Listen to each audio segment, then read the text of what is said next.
বনশ্রীতে ব্যবসায়ীকে গুলি করে স্বর্ণ নগদ টাকা লুট। মোহাম্মদপুরে ছিনতাই, আইনশৃঙ্খলা পরিস্থিতির অবনতিতে ঢাবিতে বিক্ষোভ। দুর্বৃত্তদের হুঁশিয়ারি উপদেষ্টার।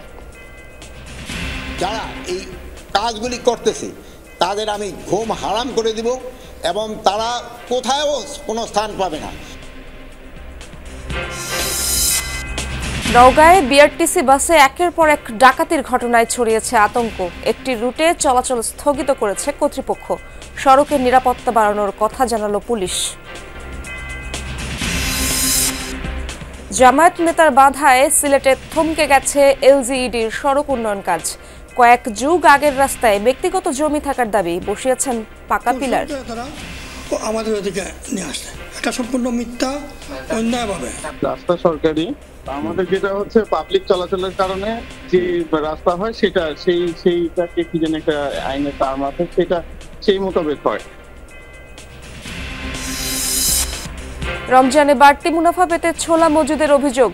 আমদানি খরচ কমলেও প্রভাব নেই স্থানীয় বাজারে। খুচরা ব্যবসায়ী ও পাইকাররা দুষছেন একে অপরকে।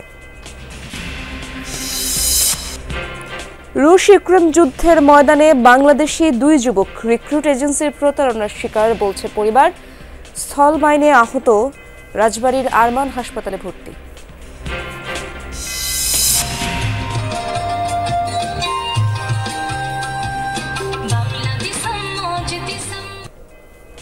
কক্সবাজারে প্রথমবারের মতো হলো ২১ জাতিগোষ্ঠীর বহুভাষিক উৎসব। মোহনীয় সুর সঙ্গীতে মুগ্ধ সবাই।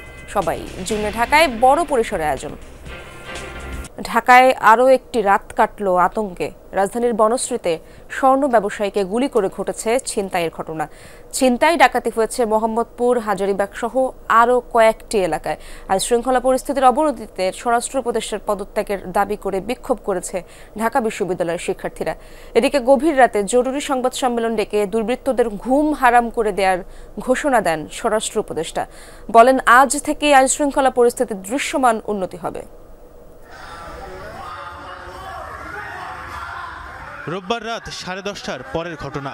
রাজধানীর বনশ্রী ডি ব্লকে দোকান বন্ধ করে সি ব্লকে নিজের বাসায় ফিরছিলেন স্বর্ণ ব্যবসায়ী আনোয়ার হোসেন। হঠাৎ করেই 3টি মোটরসাইকেলে করে আসা দুর্বৃত্তরা ঘিরে ধরে তাকে।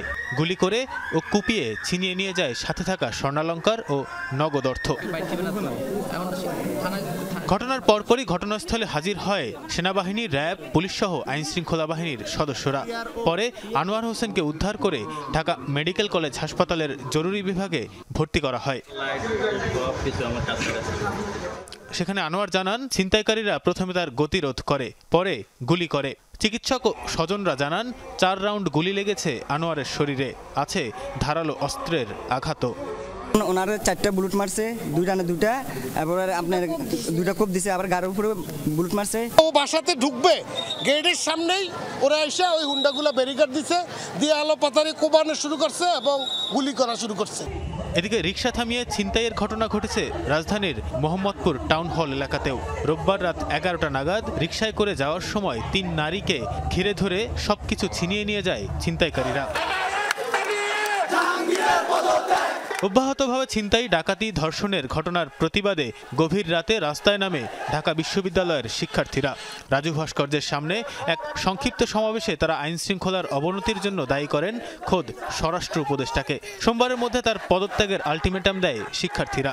যদি এই স্বরাষ্ট্র উপদেষ্টা পদত্যাগ না করেন, আমরা তার বিরুদ্ধে সব ধরনের ব্যবস্থা নিব।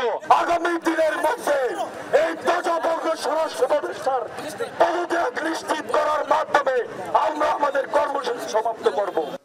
বিক্ষোভ সমাবেশ চলা অবস্থায় গভীর রাতে বিরাজমান পরিস্থিতি নিয়ে কথা বলতে জরুরি সংবাদ সম্মেলন ডাকেন স্বরাষ্ট্র উপদেষ্টা।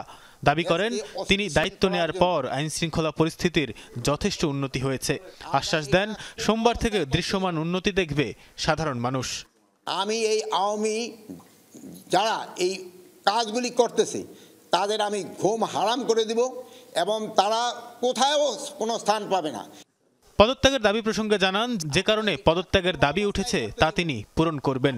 বলেন, আওয়ামী লীগের দোসরদের কাছে থাকা অর্থ ব্যয় করেই সংঘটিত হচ্ছে এসব অপরাধ। যারা দেশকে অস্থিতিশীল করছে তাদের ঘুম হারাম করে দেওয়ার হুঁশিয়ারিও দেন স্বরাষ্ট্র উপদেষ্টা। তাদের কাছে প্রচুর টাকা আছে, এই টাকা তারা বিভিন্ন জনের মধ্যে বিভিন্নভাবে ছড়াচ্ছে এবং দেশে একটা অস্থিতিশীল পরিস্থিতি চেষ্টা করতেছে। আমার যেই কারণে পদত্যাগ করতে বলে ওই কারণগুলি যদি আমি উন্নতি করে দিতে পারি তো আর কোনো পদত্যাগের প্রশ্ন না। তারা চাচ্ছে আইন শৃঙ্খলা পরিস্থিতি উন্নতি। এদিকে যখন স্বরাষ্ট্র উপদেষ্টা সংবাদ সম্মেলন করছিলেন সেই মুহূর্তে রাজধানীর হাজারীবাগ থেকে মেলে ডাকাতির খবর। গ্রিন মডেল টাউনে ঘটে ছিনতাইয়ের ঘটনা। এর আগে ধানমন্ডিতে 15-20 জনের একটি জটলা দেখে ডাকাত আতঙ্কে মসজিদ থেকে মাইকিং করে এলাকাবাসীকে সতর্ক করা হয়। তবে পরে জানা যায় সবটাই ছিল গুজব। 50-60টা ছেলে দাঁড়ায় রয়েছে, বড় ছোট মিলানো। তো বললাম যে এলাকার ভিতরে এটা কি, তো ওকে জিজ্ঞেস করলাম যে এরা কারা, ওকে ভাই আমি চিনি না। তাদের হাতে কোনো ধরনের দেশীয় অস্ত্র আমরা দেখি নাই, বা তাদের মধ্যে কোনো ইল ইন্টেনশন বা অন্য কোনো মোটিভ আমরা ভিডিও ফুটেজে এটা আমাদের কাছে স্পষ্ট হয়নি। এমন অবস্থায় স্বরাষ্ট্র উপদেষ্টার পরিস্থিতি উত্তরণের আশ্বাস কতটা কার্যকর হয় সেদিকেই এখন দৃষ্টি দেশবাসীর। তানভীর সিদ্দিক, টিপু, যমুনা নিউজ, ঢাকা। নওগাঁয় বিআরটিসির বাসে একের পর এক ডাকাতির ঘটনায় আতঙ্ক ছড়িয়ে পড়েছে। লুট ও হামলার শিকার হচ্ছেন যাত্রী ও শ্রমিকরা। ডাকাতির কারণে এরই মধ্যে একটি রুটের সরকারি পরিবহন চলাচল স্থগিত রাখা হয়েছে। সড়কে শৃঙ্খলা ফেরাতে পরিকল্পিত পদক্ষেপ নেয়ার কথা বলছে পুলিশ। শফিক ছোটনের রিপোর্টে ছবি তুলেছেন জাবিদ অপু ও সিয়াম শাহরিয়া। রামদা লাঠি নিয়ে একদম 4-5 জন ছুটে চলে আসতেছে। আমার এই হেডলাইট আলো দেখতে পেলাম, যখন ছুটে আসতেছে তখন আমি দিশা না পেয়ে গাড়িটা ব্যাক গিয়ার দিয়ে, কিন্তু ব্যাক গিয়ারে তো ব্যাগে অতটা বোঝা যায় না, দেখাও যায় না, অন্ধকার। 16 ফেব্রুয়ারি রাতে পুরসার সরাইগাছিতে যাত্রীবাহী বাস নিয়ে ডাকাতের কবলে পড়েছিলেন বিআরটিসির এই চালক। সেই থেকে বন্ধ পাবনা পুরসা সাপাহার রুটে চলা এই পরিবহনটি। আমাদের ওই রোডটা নতুন খোলা হয়েছিল, তো বর্তমানে ঘটনা হওয়ার পরে রোডটা আপাতত বন্ধ রাখা হয়েছে। ওই রোডটাতে বর্তমানে আমাদের গাড়িটা এখন যাচ্ছে না, পাবনা থেকে যেতে যায়। পাবনা ও বগুড়া বিআরটিসির অর্ধশত বাস প্রতিদিন রাজশাহী হয়ে উত্তরের বিভিন্ন রুটে চলাচল করে।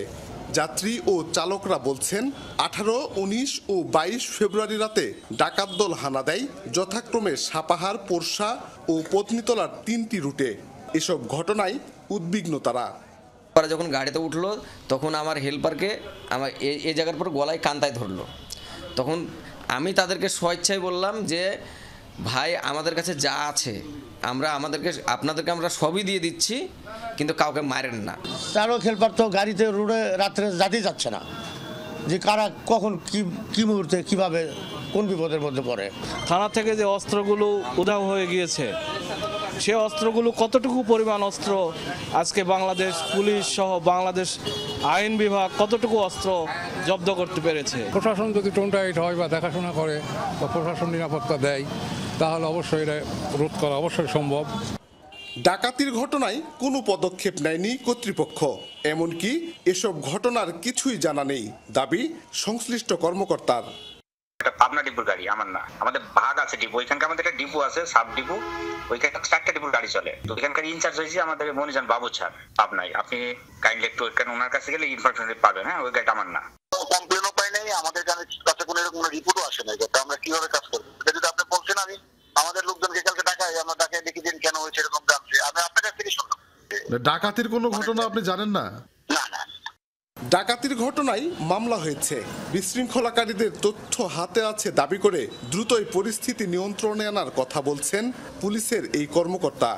গোমস্তাপুর এলাকা, ওই এলাকা আর এই পাশে নওগাঁর আপনার পত্নীতলা, পোরশা, সাপাহার, এই 3-4টি থানা নিয়েই এই দলগুলো গঠিত।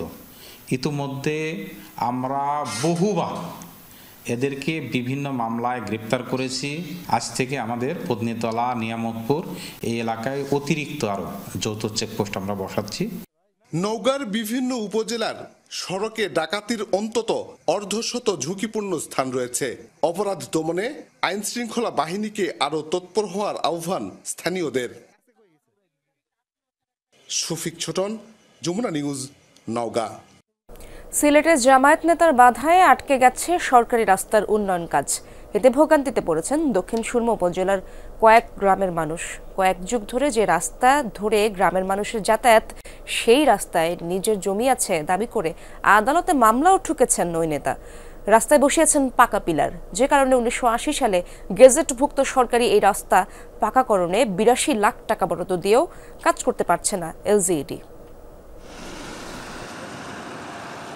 সিলেটের দক্ষিণ সুরমার শাহ সিকান্দার খাজাকালু নামের এই সড়কটি সরকারি গেজেটভুক্ত হয় 1980 সালে। তবে তার আগে থেকেই এই সড়ক দিয়ে চলাচল কয়েক গ্রামের মানুষের। সড়কে 375 মিটার অংশ পাকাকরণে 2023 সালে 82 লাখ টাকা বরাদ্দ দেয় এলজিইডি। শুরু হয় কাজও। 340 মিটার অংশের কাজ শেষে দেখা দেয় বিপত্তি। সড়কে এমন খুঁটি বসান লালাবাজার ইউনিয়নের সাবেক চেয়ারম্যান ও জামায়াত নেতা আফিয়ান চৌধুরী। ফলে আটকে যায় 35 মিটারের কাজ। আফিয়ান যে লোকটা এ জামাতর এখন কর্মী জেলা পর্যায়ে, আর তার লগর যে ও দুজন মানুষে আর তার গ্রামের মানুষে চক্রান্ত করিয়া আগে আসল বাসর কোটা এখন ফাঁকা কোটা করিয়া যে হলিছে। তারা শক্তি আছে, উপরের লেভেলের মানুষের হাত আছে, টেকা দিয়া বন্ধ করে ওইগুলা করে। এটা একটা সরকারি রাস্তা, রেকর্ডও আছে, সেটেলমেন্ট রেকর্ড আছে, বিএস রেকর্ডও আছে। এই রাস্তা দিয়ে চলাচল দুই গ্রামের কয়েকশো শিক্ষার্থীর। উন্নয়ন না হওয়ায় আসছে বর্ষায় ভোগান্তির সংখ্যা তাদের। প্রতিবন্ধকতার কারণে রোগী পরিবহনেও ভোগান্তিতে পড়তে হয় গ্রামবাসীকে। প্রায় 3-4 গ্রামের মানুষ এই রাস্তা দিয়া এনে একটা হাই স্কুল আছে, কিন্ডারগার্টেন স্কুল আছে, মাদ্রাসা আছে 2টা। কোনো জাতর গাড়ি যাইতে পারে না, অ্যাম্বুলেন্স যাইতে পারে না, কারণ বাড়ি না আছে এরা যে রুগী টুগি যাওয়া বা খুব কষ্টকর। ভুক্তভোগীদের অভিযোগ, সড়কে কালভার্টের জন্য সরকারিভাবে বরাদ্দের ব্যবস্থা করেন সাবেক চেয়ারম্যান আফিয়ান। এমনকি সংস্কারের জন্য বরাদ্দের ব্যবস্থা করেন তিনি, অথচ পাকাকরণের শুরু থেকেই বাধা দেন তিনি। যখন না এই রাস্তা আইসালকুর রাস্তা নিতা তো ব্রিটিশের আমলের রাস্তা। এই রাস্তা গাড়ি সবসময় গাড়ি টাড়ি আইসে গেছে, এখন গাড়ি টাড়ি যাওয়ার খুব অসুবিধা হয় রাস্তাটা না হওয়ায়। জামায়াতের এই নেতার দাবি, ভুল সড়ক গেজেটভুক্ত দেখিয়ে তার পারিবারিক জায়গার উপর সড়ক নির্মাণের চেষ্টা চালানো হচ্ছে। পরিকল্পিত উনাদের ওয়ালের মধ্যে ঢুকাইয়া রাস্তাটা নিয়ে আসতেছে এই খবরস্থান এবং আমার পুকুর পাড়ের অবশিষ্ট অংশের মধ্যে দিয়ে কৌশল করে তারা আমাদের ওদিকে নিয়ে আসছে। এটা সম্পূর্ণ মিথ্যা, অন্যায়ভাবে। এলজিইডি জানিয়েছে, সরকারি গেজেটভুক্ত বলেই সড়কটি সংস্কারের জন্য বরাদ্দ দেয়া হয়েছে। দ্রুতই জটিলতা দূর করে বাকি কাজ শেষ হবে বলেও জানান তিনি। রাস্তা সরকারি, আমাদের যেটা হচ্ছে পাবলিক চলাচলের কারণে যে রাস্তা হয় সেটা সেইটাকে কি যেন একটা আইনের টার্ম আছে, সেটা সেই মোতাবেক হয়। জটিলতা নিরসন করে দ্রুত রাস্তার কাজ শেষ করবে প্রশাসন, এমনটাই দাবি স্থানীয়দের। নাবিল হোসেন, যমুনা নিউজ, সিলেট। ছোলা আমদানি বেড়েছে, বিশ্ববাজারে দামও পড়তির দিকে, কিন্তু স্থানীয় পর্যায়ে এর প্রভাব নেই। বরং রোজার সময় বাড়তি মুনাফা লুটে নিতে অনেকেই ছোলার মজুত করেছেন। বছরের ব্যবধানে দাম বেড়েছে কেজিতে 20 টাকা। দোকানিরা দোষ চাপাচ্ছেন পাইকারদের উপরে, আর পাইকাররা বলছেন ভোক্তার পকেট কাটছেন খুচরা দোকানিরা। গেল নভেম্বরে 1 টন ছোলা আমদানি করতে দরকার হতো $800 থেকে $900, আর এখন $650 থেকে $700 দিয়ে 1 টন ছোলা আমদানি করা হচ্ছে। রাজস্ব পরিশোধ, ব্যবসার খরচ ও মুনাফা বিবেচনায় নিলে 1 কেজি ছোলার দাম হওয়ার কথা 85 থেকে 90 টাকা, কিন্তু পাইকারি পর্যায়ে সেই ছোলা বিক্রি হচ্ছে 100 থেকে 105 টাকায়। খুচরা দোকানে দাম পড়ছে 120 টাকা। রোজায় ছোলার চাহিদা বাড়ে, বিষয়টি বিবেচনায় রেখে অনেকে ছোলার বাজারে মজুদ গড়ে তুলছেন। রাজধানীর মৌলভীবাজারে পাইকারি পর্যায়ে সাধারণ মানের ছোলার দাম 95 টাকা, আর ভালো মানের ছোলা 100 থেকে 105 টাকা দরে বিক্রি হচ্ছে। অথচ গেল রোজার সময় প্রতি টন $680 দরে আমদানি করা ছোলা খুচরা পর্যায়ে প্রতি কেজি বিক্রি হয়েছে 80 থেকে 85 টাকায়। আমরা যখন $780 এলসি করছি, সেই মালটা পোস্টিং করছে আপনার প্রায় 120 টাকার মতো। সেই মালটা এসে নামে গেছে $700, তাহলে তো অবশ্যই কমে যাবে। যেগুলা আমরা এগুলো 105 টাকা 6 টাকা বিক্রি করতেছি, আর একটু যেগুলো নিম্নমানের ছোলা ওগুলো 98, 97, 96 এর মধ্যে চলে আসছে বাজার। আর মজুরা তো দেখায় ওর দাম বাড়লে 1 টাকা বাড়লে 4 টাকা বাড়ে, 4 টাকা কমলে 1 টাকা কমে না। পর্যাপ্ত আমদানি হলেও খুচরা দোকানে দামে প্রভাব পড়েনি। প্রতি কেজি বিক্রি হচ্ছে 120 টাকা দরে। পাইকারি পর্যায়ে বাড়তি দামকে দুষছেন দোকানিরা। এখন আমাদেরকে ছোলা কিনে হচ্ছে আপনার 114 টাকা, আমরা বিক্রি করতেছি 120 টাকা। একবারে ভালো হাই কোয়ালিটি যেটা ওটা 125 টাকা 20 টাকা এরকম বিক্রি করতে হয়। 95-100 টাকা এখন আমাদের কাছে আসে না। ক্রেতারা বলছেন ছোলার দাম বেড়েই চলেছে। বাজারে তদারকি না থাকায় সুযোগ নিচ্ছেন অনেক ব্যবসায়ী। এবারে রমজান ছাড়াই 140 টাকা পর্যন্ত উঠছে, আমি নিছি সর্বশেষ 130 টাকা করে। গত বছর যে ছোলা ছিল 70 থেকে 80 টাকা, আর সেটা যদি এখন 120 টাকা যদি হয়, তখন সেটা আপনারাই বুঝতে পারেন যে এখন কত টাকা বেড়ে গেছে। সামনে আরো 1 মাসের মতো বাকি আছে এখনো। এখন বাজার যদি এখন না দেখে তাহলে তো আমাদেরকে কষ্ট করতে হবে। রোজার মাসে ছোলার চাহিদা 70,000 টন। সোবহান চৌধুরী, যমুনা নিউজ, ঢাকা। উত্তরের জেলা ঠাকুরগাঁওয়ে দিন দিন বাড়ছে তুলার চাষ। অনাবাদি ও পতিত জমিতে তুলার চাষ করে লাভবান হচ্ছেন চাষিরা। তাদের উদ্বুদ্ধ করতে হাতে কলমে প্রশিক্ষণ সহ প্রয়োজনীয় সহযোগিতা দিচ্ছে তুলা বিভাগ। সংশ্লিষ্টরা বলছেন এতে দেশের আমদানি নির্ভরতা কিছুটা হলেও কমানো সম্ভব হবে। গেল কয়েক বছর ধরে কার্পাস তুলা আবাদে ঝুঁকছেন ঠাকুরগাঁওয়ের কৃষকরা। তুলা উন্নয়ন বোর্ডের নেয়া প্রকল্পে চলতি অর্থ বছরে এ অঞ্চলে 1390 হেক্টর জমিতে তুলা চাষ হয়েছে। উৎপাদন লক্ষ্যমাত্রা ধরা হয়েছে 4600 মেট্রিক টন। কৃষকরা বলছেন অন্যান্য ফসলের তুলনায় লাভ বেশি। বিঘা প্রতি খরচ 7 থেকে 10,000 টাকা, বিপরীতে উৎপাদন 15 থেকে 20 মন। প্রতি মন তুলা বাজারে বিক্রি হয় 3 থেকে 4,000 টাকায়। বাজার দর ওঠানামা না করায় অনেকটাই স্বস্তিতে কৃষক। তার উপর জমিতে সাথী ফসল হিসেবে আবাদ হচ্ছে আখ, ভুট্টা সহ নানা ধরনের সবজি। তুলা উৎপাদনের ব্যাপারে আমাদেরকে কোনো বাজার নিয়ে যেতে হয় না, আমাদের এখান থেকে টাকা দিয়ে নিয়ে যায়। এটাই হলো আমাদের মনে করেন যে সুবিধা। 10 গ্রামে চাষ করার পরে দেখলাম যে অন্য অন্য ফসলের তুলনায় সময়টা বেশি লাগলো, এটা একটু লাভজনক বেশি হয়। গরু ছাগল খায় না, এটাকে যত্ন করতে হয়, দেখতে হয়, সময় মতো বীজ শুরু করতে হয়। এগুলাই যত রকম সহযোগিতা, যেমন কখন কি স্প্রে করা লাগবে, কখন কোন কীটনাশকটা প্রয়োগ করা লাগবে, এইসব সম্বন্ধে তারা ধারণা দেয়। কোম্পানি দিছে, আমরা খালি মানুষ নিয়ে খাটাইছিলাম। 10,000 টাকা খরচ হয়েছে, আর সার বীজ তো ওখান থেকেই পাইছি। এ অঞ্চলে তুলা উন্নয়ন বোর্ড উদ্ভাবিত সিবি 12, 13, 14 ও 15 জাত এবং হাইব্রিড সিবি 1, বিটি কটন, হোয়াইট গোল্ড, রূপালী সহ বেশ কিছু জাতের তুলার চাষ হচ্ছে। কৃষকদের আগ্রহী করে তোলার পাশাপাশি নিয়মিত মাঠ তদারকি করছেন কৃষি কর্মকর্তারা।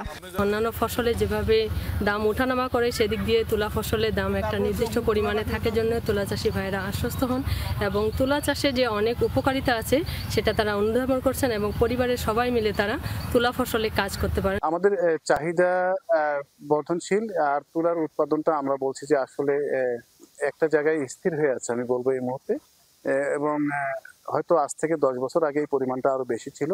তো আমরা এখন ক্রমান্বয়ে আবার আমরা চেষ্টা করছি এটাকে কিভাবে আরো সম্প্রসারণ করা যায়। দেশের চাহিদার সিংহভাগ তুলাই বিভিন্ন দেশ থেকে আমদানি করতে হয়, তাই কৃষকদের আগ্রহী করে তুলতে পারলে আমদানি নির্ভরতা কমবে বলে মনে করেন সংশ্লিষ্টরা। আমাদের দেশের ল্যান্ডের স্কারসিটি আছে, যার জন্য আমরা আমাদের প্রয়োজনের সব তুলা উৎপাদন করতে পারি না। তো আমরা চেষ্টা করছি যে আমাদের প্রয়োজনের একটা সিংহভাগ তুলা যাতে আমরা উৎপাদন করতে পারি দেশে, এবং এই ফসলটা কি স্বাবলম্বী হতে পারি আমরা। তুলা চাষিদের বিভিন্ন প্রকল্প, বিভিন্ন প্রণোদনা, বিভিন্ন মোটিভেশন, আমাদের জনবল কম থাকা সত্ত্বেও আমরা চেষ্টা করছি তুলার উৎপাদন দেশে বৃদ্ধি পায়। প্রতি বছর দেশে তুলার চাহিদা 80 লাখ বেল, বিপরীতে উৎপাদন হয় মাত্র 2 থেকে 3%। সাবরিনা লিজা, যমুনা নিউজ। রিক্রুটিং এজেন্সির প্রতারণার শিকার হয়ে রাশিয়া ইউক্রেন যুদ্ধের ময়দানে রাজবাড়ী ও যশোরের 2 যুবক। এরই মধ্যে রাজবাড়ীর আরমান স্থলমাইন বিস্ফোরণে গুরুতর আহত হয়ে হাসপাতালে চিকিৎসাধীন রয়েছেন। উদ্বেগ আতঙ্কে 2 প্রবাসীর পরিবার। বিষয়টি স্থানীয় প্রশাসনে জানিয়েছেন তারা। রাশিয়া ইউক্রেন যুদ্ধের ভয়াবহতা। 3 বছর ধরে চলছে দুদেশের রক্তক্ষয়ী এই সংঘাত। দীর্ঘ হচ্ছে মৃত্যুর মিছিল, আহতের সংখ্যা অনেক। রাজবাড়ীর কালুখালীর বৃদ্ধা ফাহিমা বেগম, ছেলের জন্য উদ্বিগ্ন তিনি। রাশিয়ার একটি হাসপাতালে 1 মাস ধরে চিকিৎসাধীন আরমান। পরিবারের দাবি, রাশিয়ার হয়ে যুদ্ধে নামতে বাধ্য করা হয়েছে তাকে। কিয়েভ সীমান্তে স্থলমাইন বিস্ফোরণে গুরুতর আহত হন তিনি। ওরা 10 জন গিয়েছিল, 10 জনের ভিতরে হলো একা ফেরত আছে আর 9 জনই ওই জায়গা ওই যুদ্ধের ময়দানে পড়ে আছে। পাও একটা নাক পুড়িয়ে গেছে। আমি সরকারের কাছে চাই আমার বাবাকে ফিরিয়ে এনে দিলে আমার আর কিছু লাগবে না। স্বজনদের দাবি, রোমানিয়ার কথা বলে 3.5 মাস আগে আরমানকে প্রথমে সৌদি আরব পাঠায় রাজধানীর বনানীর Dream Home Travels recruit agency. তারপর রাশিয়ার একটি চক্রের হাতে তাকে তুলে দেয় সেখানকার মানব পাচারকারীরা। বিষয়টি প্রশাসন সহ বিভিন্ন দফতরে জানিয়েছে পরিবার। রোমানিয়া নিয়ে যাওয়ার কথা কয়া তার 2 বছর ধরে ঘুরে ঘুরে তার কাছ থেকে টাকা নিয়েছে। টাকা নিয়ে তারপরে সৌদি পাঠাচ্ছে। সৌদির সাথে কাপড়ের কাপড় পরায় তার উমরা হজ করাচ্ছে। উমরা হজ করায় তারপরে তার ওই দেশে নিয়ে যাবে। জানতে পেরেছি যে উনি রাশিয়ার একটা সামরিক হসপিটালে আছে, যা আমরা আমাদের মন্ত্রণালয়, প্রবাসী কল্যাণ মন্ত্রণালয় সংশ্লিষ্ট যে দপ্তর সেখানে জানিয়েছি এবং স্যারা চেষ্টা করছেন ওনাকে উদ্ধার করবার জন্য। আমাদের দিক থেকে সর্বোচ্চ চেষ্টা রয়েছে। একই পরিণতি যশোর সদরের জাফরের। রাজধানীর বনানীর একটি রিক্রুট এজেন্সির মাধ্যমে সাইপ্রাসের স্বপ্ন নিয়ে ঘর ছেড়েছিলেন তিনি, অথচ 6 মাস ধরে ইউক্রেনের রণাঙ্গনে। সৌদি আরব, দুবাই হয়ে রাশিয়ায় তাকে পাচারের অভিযোগ পরিবারের। আমার হাজবেন্ড বলেছে রাশিয়ায় আমরা যাব না, ওখানে যুদ্ধের দেশ। তো ম্যাডাম বলেছে যেখানে আমার ভাই যাচ্ছে, আমার ভাইপো যাচ্ছে, সেখানে কোনো ভয় নেই। আমার ছেলের যখন একজন মারা গিয়েছে গুলির আহত হয়ে, আর একজনের ভূমপাষ্ট হয়ে পা খুব সমস্যা, হাসপাতালে ভর্তি রয়েছে। বাড়িতে জাফরের 2 সন্তান, স্ত্রী, আছে মা বাবাও। ছোট ভাই বজলু মালয়েশিয়ায় অবৈধ অভিবাসী দমন অভিযানে আটক হয়ে কারাগারে। প্রবাসী 2 ভাইয়ের এমন পরিণতিতে দিশেহারা স্বজনরা। করুণ অবস্থার ভিতরে আছে। মাঝে সাঝে আমাদের কাছে ভয়েস পাঠাচ্ছে যে আমার যে কোনো মূল্যে আমাদের দেশে ফিরে নিয়ে এসো। আমরা সরকারের কাছে আবেদন জানাই যে আমাদের ভাগ্নিরা তাড়াতাড়ি আসে। আমরা যাচ্ছিল সাইপ্রাসে। এরই মধ্যে জাফরের সাথে প্রতারণা করা এজেন্সির এক সদস্যকে আটক করেছে সিআইডি। ওবায়দুর রহমান, যমুনা নিউজ। ন্যাটোর সদস্যপদ পেতে ক্ষমতা ছাড়তেও রাজি ইউক্রেনের প্রেসিডেন্ট ভলোদিমির জেলেনস্কি। রোববার এক সাক্ষাৎকারে কথা জানিয়েছে জেলেনস্কি নিজেই। বলেন, ইউক্রেনের শান্তি তার একমাত্র লক্ষ্য ও স্বপ্ন। যদি ইউক্রেনের শান্তির জন্য ক্ষমতা ছাড়তে হয়, আমি রাজি। আমার পদত্যাগের বিনিময়ে যদি কিয়েভের ন্যাটোতে যোগ দেওয়ার সুযোগ হয়, তাহলে আমি প্রস্তুত তা করতে। কোনো ধরনের আলাপ আলোচনার দরকার নেই। তাৎক্ষণিকভাবেই আমি ছেড়ে দেব পদ। আমি যুগের পর যুগ ক্ষমতায় থাকতে চাই না, বা 20 বছর পর ইউক্রেন নিরাপদ হবে সেই আশায়ও বুক বাঁধতে চাই না। এই মুহূর্তে নিরাপত্তা চাই আমার দেশের, সেটাই আমার একমাত্র লক্ষ্য। চতুর্থ বছরে গড়ালো রাশিয়া ইউক্রেন যুদ্ধ। নতুন মার্কিন প্রশাসনের তৎপরতায় সংঘাত বন্ধে আশার আলো তৈরি হওয়ায় শুরু হয়েছে 2 দেশের প্রাপ্তি আর ক্ষয়ক্ষতির হিসেব নিকেশ। প্রতিবেশী 2 দেশেই প্রাণ গেছে লাখ লাখ সেনার। বহু বেসামরিক মৃত্যু আর অর্থনৈতিক বিপর্যয় তো আছেই, তবে হারানোর তালিকায় ইউক্রেনকেই উপরে রাখছেন বিশ্লেষকরা। ন্যাটোর সদস্যপদ তো মেলেই নেই, উল্টো মস্কোর দখলে গেছে বিশাল এলাকা। 4 বছরে যুক্তরাষ্ট্রের কাছ থেকে পাওয়া সামরিক সহায়তার মূল্য চুকাতে হবে নিজেদের খনিজ সম্পদের ভাগ দিয়ে। দ্বিতীয় বিশ্বযুদ্ধের পর ইউরোপের সবচেয়ে রক্তক্ষয়ী যুদ্ধ হিসেবে দেখা হচ্ছে রাশিয়া ইউক্রেন যুদ্ধকে। 2022 সালে শুরু হওয়া সর্বাত্মক সংঘাত আজও চলছে পুরোদমে। থামার লক্ষণ তো নেই, উল্টো বেড়ে চলেছে পরিধি। রাশিয়ার বলয় থেকে বেরিয়ে ইউক্রেনের পশ্চিমাদের সাথে সম্পর্ক গড়ে তোলার প্রবণতার থেকেই সূত্রপাত হয়েছিল বিবাদের, যা ন্যাটোর সদস্যপদের আকাঙ্ক্ষা ঘিরে রূপ নেয় চূড়ান্ত সংঘাতে।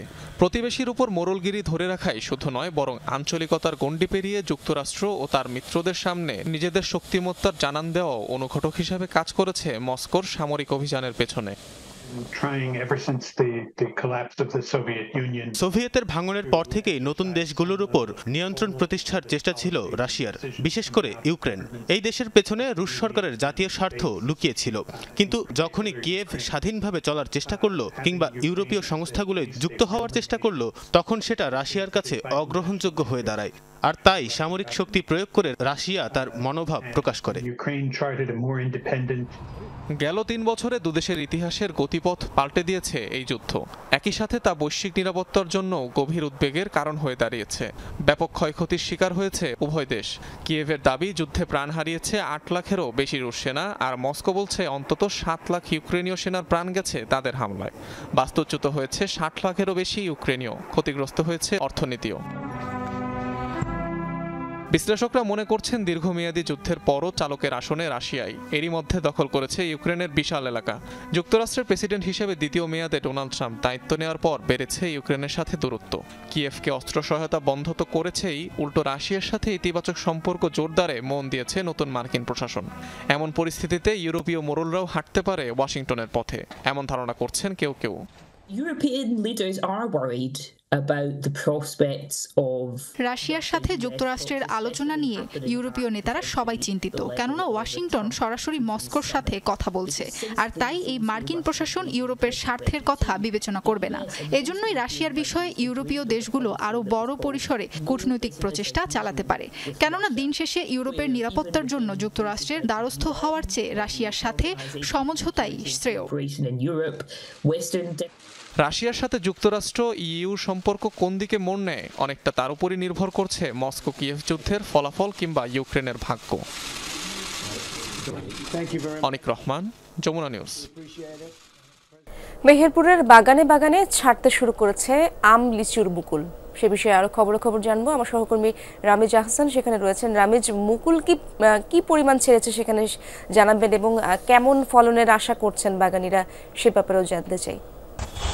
ইশাত, মেহেরপুরের প্রত্যেকটি বাগানে বাগানে এখন আমের মুকুলের সমারোহ, এবং এই মুকুলের যে গাছে গাচ্ছে ইশাত, আপনি যেমনটি বলছিলেন যে মেহেরপুরের গত বছরের তুলনায় এই বছরে আরও বেশি পরিমাণে গাছে মুকুল এসেছে, এবং এই মুকুলের ফলে যদি চাষিরা এবং বাগান মালিক যারা আছেন, ব্যবসায়ী যারা আছেন, তারা যদি মনে করছেন এবছরের ফলনটি বেশ গত বছরের তুলনায় ভালো হবে বলে তারা মনে করছেন। আমি এখন বাগান মালিক এবং ব্যবসায়ীর সঙ্গে কথা বলার চেষ্টা করব।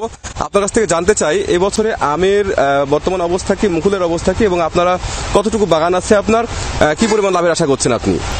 আমাদের বাগানের মুকুলের অবস্থা খুবই ভালো, প্রাকৃতিক আবহাওয়া ভালো, কিন্তু মুকুল গতবার কাজ ছাড়া অনেক বেশি এসছে আমের এবং লিচুরও।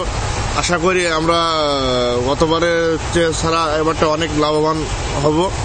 আমের মুকুলটার প্রাকৃতিক আবহাওয়া যত ভালো থাকবে তত আমরা আমের পরিচর্যা করে আম বিক্রয় করতে পারবো। গতবারে আমার বাগান ছিল 30 থেকে 40 বিঘা, এবারটা আপনার তার চেয়ে প্রচুর কেনা হয়েছে, 80 থেকে 100 বিঘার মতো এবারটা বাগান নেওয়া হয়েছে। এবারটা আশা করি যে লাভের পরিমাণটাও আল্লাহর রহমতে ভালোই বৃদ্ধি হবে। আমরা যেমনটি শুনছিলাম যে এখানে প্রত্যেকটি বাগানে বাগানে আমি যেটি বাগান ঘুরে দেখেছি, এই বাগানটি প্রায় 20 বিঘার বাগান। এই বাগানে প্রত্যেকটি গাছেই আমের মুকুলে ছেয়ে গেছে, এবং কৃষি অধিদপ্তর থেকে যেটি বলা হচ্ছে তা ব্যবসায়ী যারা আছেন এবং বাগান মালিক যারা আছেন তাদেরকে নিয়মিত পরামর্শ দেওয়া হচ্ছে। তবে আমের যে ফলনটি সেটি নির্ভর করছে আসলে আবহাওয়ার উপরে। আবহাওয়া যদি স্বাভাবিক থাকে তাহলে এবছরে আমের ফলনের যে বাম্পার ফলনের যেটি আশা করছেন বাগান মালিক এবং ব্যবসায়ীরা, সেটি হয়তো তাদের আশা পূরণ হবে, এবং বাজার দর নিয়ন্ত্রণে থাকলে চাষি, বাগান মালিক এবং ব্যবসায়ীরা লাভবান হবে। ধন্যবাদ আপনাকে রামিজ। সাভারের হেমায়েতপুরে সিলিন্ডার গ্যাসের লিকেজ থেকে বিস্ফোরণে শিশুসহ 7 জন দগ্ধ হয়েছেন। রোববার সন্ধ্যায় হেমায়েতপুরের নালিয়াসুর এলাকার নবাব আলীর মালিকানাধীন একতলা বাড়ির একটি কক্ষে এই ঘটনা ঘটে। প্রত্যক্ষদর্শীরা জানান, আলীর স্ত্রী আমেনা তার কক্ষ তালাবন্ধ করে বাইরে যান। এই সময় পাশের ভাড়াটিয়ারা কক্ষের ভেতর থেকে গ্যাসের গন্ধ পেলে তাকে জানান। আমেনার আসতে দেরি হওয়ায় দরজা ভেঙে ফেলতে বলেন তিনি। পরে দরজায় হাতুড়ির আঘাত করতেই মুহূর্তে আগুন ধরে যায়। দগ্ধ হয় এক শিশু ও 3 নারী সহ 7 জন। তাদের উদ্ধার করে এনাম মেডিকেল কলেজ হাসপাতালে ভর্তি করা হয়। এর আগে আশুলিয়ার দুর্গাপুর এলাকায় সিলিন্ডার গ্যাসের লিকেজ থেকে শিশুসহ একই পরিবারের 3 জন দগ্ধ হয়। তাদের ঢাকা মেডিকেল কলেজ হাসপাতালের বার্ন ইনস্টিটিউটে ভর্তি করা হয়েছে। 21টি জাতিগোষ্ঠীর শিল্পীদের নিয়ে দুদিনের বর্ণিল বহুভাষিক উৎসব হয়ে গেল কক্সবাজারে। ভিন্ন ভাষাভাষীদের মোহনীয় সুর সঙ্গীত মুগ্ধ করে সবাইকে। সম্প্রীতির বন্ধন তৈরি করতেই প্রথমবারের মতো এই আয়োজন বলে জানিয়েছে শিল্পকলা একাডেমি। জুনে আরও বড় পরিসরে উৎসব হবে ঢাকায়।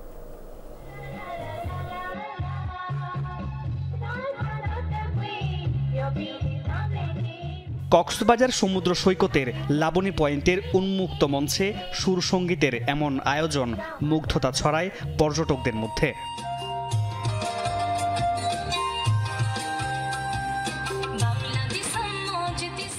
একুশটি জাতিগোষ্ঠীর শিল্পীদের নিয়ে শিল্পকলা একাডেমির ক্ষুদ্র নৃগোষ্ঠী সেল আয়োজিত বহুভাষিক উৎসব মন ছুঁয়ে যায় সবার।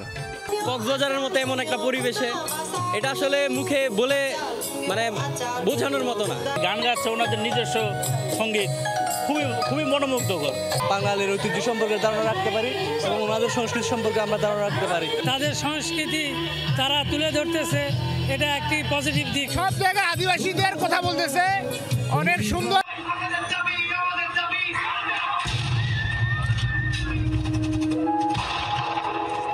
দুদিন ব্যাপী উৎসবে অংশ নেয় চাকমা, মারমা, ম্রো, ত্রিপুরা, লুসাই, খুমি, বম, খেয়াং, চাক, পাংখুয়া, তঞ্জঙ্গা, মণিপুরী, সাঁওতাল, মাহালি, গারো, হাজং, কোচ, রাখাইন সহ ২১টি সম্প্রদায়ের শিল্পীরা পরিবেশন করে বিভিন্ন ভাষার গান, আবৃত্তি ও নৃত্য।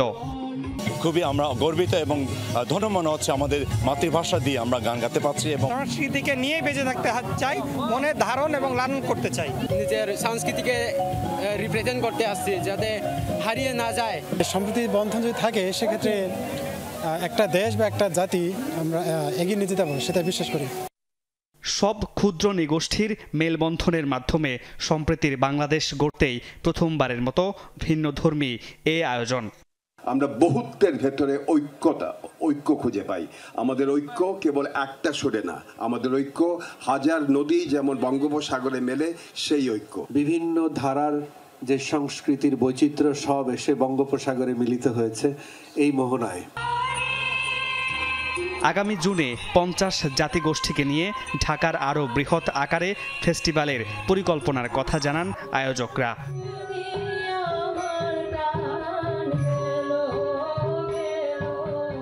মামুন রশিদ অভি, যমুনা নিউজ।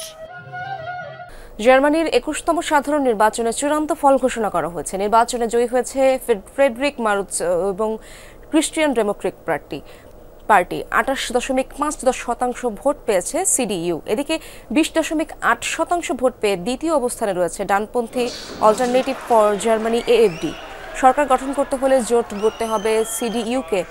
বিজয়ী দলের প্রধান ফ্রেডরিক জানিয়েছেন জোট গঠনে সময় লাগতে পারে ২ মাস। বিশ্লেষকরা মনে করছেন সোশ্যাল ডেমোক্রেট ও গ্রিন পার্টিকে বেছে নিতে পারেন ফ্রেডরিক। রোববার অনুষ্ঠিত হয় জার্মানির ২১তম সাধারণ নির্বাচন।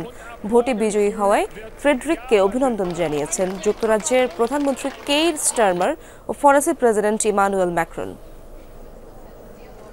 এবার পশ্চিম তীরে সশস্ত্র অভিযানের প্রস্তুতি নিচ্ছে ইসরায়েল। এর মধ্যে জেনিন ও এর আশপাশে মোতায়েন করা হয়েছে বেশ কয়েকটি ট্যাঙ্ক। ২ দশক আগে আরব ইসরায়েল ৬ দিনের যুদ্ধের পর এবারই প্রথম অঞ্চলটিতে ট্যাঙ্ক মোতায়েন করল আইডিএফ। এরই মধ্যে অঞ্চলটিতে বাস্তুচ্যুত হয়েছেন ৪০,০০০-এর বেশি ফিলিস্তিনি। আশঙ্কা করা হচ্ছে গাজার মতো পরিস্থিতি তৈরি হবে সেখানেও।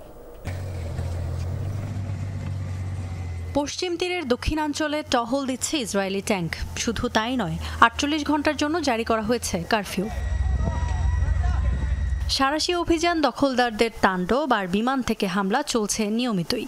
এবার আরও আগ্রাসী হওয়ার প্রস্তুতি নিচ্ছে নেতানিয়াহু প্রশাসন। এরই ধারাবাহিকতায় ২০ বছর পর আবারও মোতায়েন করা হলো ট্যাঙ্ক। জেনিনে সশস্ত্র অভিযানের প্রস্তুতি নিচ্ছে আইডিএফ, এমন তথ্য জানিয়েছে দেশটির সেনাবাহিনী। শরণার্থী শিবিরগুলোকে সন্ত্রাসীদের ডেরা আখ্যা দিয়ে হামলা জোরদারের নির্দেশ দিয়েছেন দেশটির প্রতিরক্ষামন্ত্রী। শিবিরগুলোতে কমপক্ষে ১ বছর থাকবে ইসরায়েলি সেনারা, এমনটাও বলছেন তিনি। ধরে ধরে প্রতিটি শরণার্থী শিবির এবং অন্যান্য সন্ত্রাসী কেন্দ্রে অভিযান চালাবো আমরা। উগ্রবাদী সব সংগঠন ও এদের স্থাপনা ধ্বংস করা হবে। যেসব শরণার্থী শিবির ইতিমধ্যে খালি করা হয়েছে সেগুলোতে দীর্ঘদিন অবস্থান করবে আমাদের সেনারা। ফিরতে দেয়া হবে না কাউকেই। ইরানি শয়তানের বলয় ধ্বংসের অংশ হিসাবে নেওয়া হচ্ছে এসব পদক্ষেপ। তেলাবিবে বাস বিস্ফোরণের জেরে এলো এমন সিদ্ধান্ত। ইসরায়েলি কর্তৃপক্ষের দাবি, বাস বিস্ফোরণের পেছনে রয়েছে পশ্চিম তীরের সন্ত্রাসীরা। গাজায় যুদ্ধবিরতি কার্যকরের পরপরই পশ্চিম তীরে অপারেশন আয়রন ওয়াল শুরু করেছে ইসরায়েলি বাহিনী। জাতিসংঘের শরণার্থী বিষয়ক সংস্থা ইউএনআরডব্লিউ এর তথ্য মতে ১ মাস ধরে চলা এই অভিযানে এ পর্যন্ত বাস্তুচ্যুত হয়েছে ৪০,০০০-এর বেশি মানুষ। জঙ্গি আখ্যা দিয়ে হত্যা করা হয়েছে ৭০ ফিলিস্তিনিকে। আটক হয়েছেন আরও ৩ শতাধিক। ইসরায়েল যদি এভাবে আগ্রাসন বাড়াতে থাকে তাহলে শিগগিরই তৈরি হবে গাজার মতো পরিস্থিতি, শঙ্কা মানবাধিকার কর্মীদের।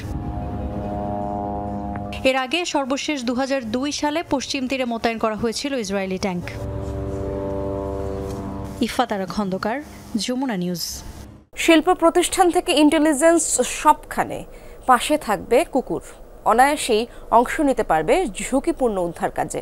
তবে রক্তমাংসের প্রাণী নয়, জটিল এসব কাজ করতে পারবে চীনের তৈরি রোবোটিক কুকুর, যা বাজারে এসেই করেছে বাজিমাত। এরই মধ্যে বিলিয়ন ডলারের বেশি মূল্যের বাজার তৈরি করেছে এআই প্রযুক্তিতে তৈরি চীনা কুকুর। গবেষণাগার থেকে মাল্টিবিলিয়ন ডলারের শিল্প, রোবোটিক্স ইঞ্জিনিয়ারিংয়ে নিজেদের দক্ষতা আরও একবার বিশ্ববাসীর সামনে তুলে ধরতে এবারে বাজারে রোবোটিক কুকুর এনেছে চীন। কুকুরের আদলে তৈরি 4 পেয়ে রোবট উদ্ভাবন করেছে চীনা প্রতিষ্ঠান ডিপ রোবোটিক্স। 12টি মোটর দিয়ে তৈরি অবিশ্বাস্য গতির এ রোবট লাফিয়ে ভূমি থেকে প্রায় 80 সেন্টিমিটার উচ্চতায় উঠতে পারে। সবচেয়ে চমকপ্রদ বিষয় হলো বিপজ্জনক ও ঝুঁকিপূর্ণ কাজে ব্যবহার করা যায় রোবোটিক কুকুরগুলোকে।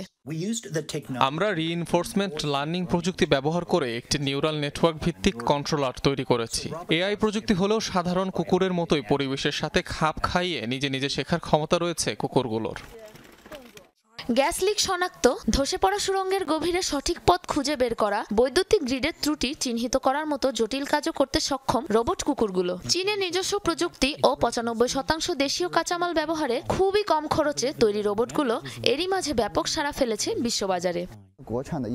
আমি মনে করি গুণগত মান, সেবা ও খরচের দিক তুলনা করলে চীনের প্রযুক্তির কাছে অন্য কোনো বাজার ধারে কাছেও নেই। শিল্প খাতে বিস্তৃত ব্যবহারের জন্য এরই মাঝেই হিউম্যানয়েড রোবটের সাথে তুলনা করা হচ্ছে কুকুর রোবটকে। গবেষণায় দেখা গেছে 2023 সালে শিল্প খাতে প্রায় 1.2 বিলিয়ন ডলার ছাড়িয়েছে রোবোটিক কুকুরের বাজার, যা 2031 সালের মধ্যে 4 গুণ বৃদ্ধি পাবে বলে ধারণা করা হচ্ছে। সাবরিনা নুসরাত, যমুনা নিউজ। দর্শক, এই ছিল যমুনা নিউজে। এতক্ষণ যারা সঙ্গে ছিলেন সবাইকে ধন্যবাদ।